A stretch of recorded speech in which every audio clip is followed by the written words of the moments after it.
sommes heureux de pouvoir tenir cette session parce que, vous l'avez constaté dans les documents, nous sommes confrontés à un enjeu de taille. Il faut une stratégie nationale sur les ressources phytogénétiques pour mettre en exergue ces ressources importantes pour notre sécurité alimentaire et pour permettre aussi aux acteurs de jouer efficacement leur partition. Et donc, cette session va permettre, en tout cas, à chaque acteur de pouvoir se prononcer sur cette stratégie naissante-là, afin que la gestion des ressources phytogénétiques au niveau du pays soit durable, que nous ayons notre patrimoine génétique national bien géré au profit des braves agriculteurs.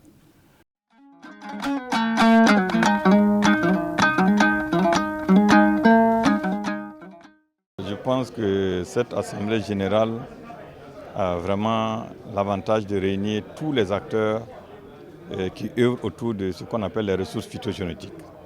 Et ces acteurs, c'est essentiellement les chercheurs. Ce sont donc les acteurs qui interviennent donc dans les ministères en charge des activités agricoles, comme le ministère en charge de l'agriculture, le ministère en charge de l'environnement, les agriculteurs, les ONG, les privés.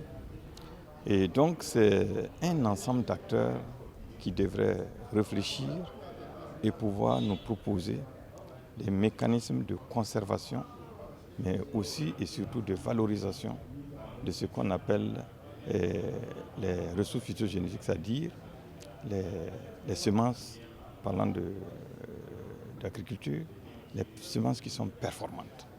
Mais surtout comment faire en sorte que ce que nous appelons les variétés intéressantes, surtout celles qui sont traditionnelles, les variétés qu'on appelle un peu rustiques, les espèces sauvages, comment faire en sorte que toute cette diversité-là ne se perde pas.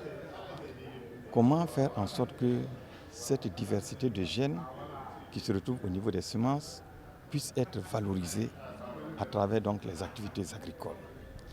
Donc, en échangeant entre acteurs, ils devraient pouvoir proposer un mécanisme qui puisse permettre la conservation durable donc, de ces ressources phytogénétiques, mais aussi donner la chance à tout ce qui est variété et à pouvoir être expérimenté sur le champ et pouvoir être donc utilisé par les différents paysans, mais surtout permettre d'atteindre ce qu'on appelle l'autosuffisance alimentaire et aussi l'équilibre nutritionnel. Donc voilà ce que nous attendons de ces acteurs ce matin.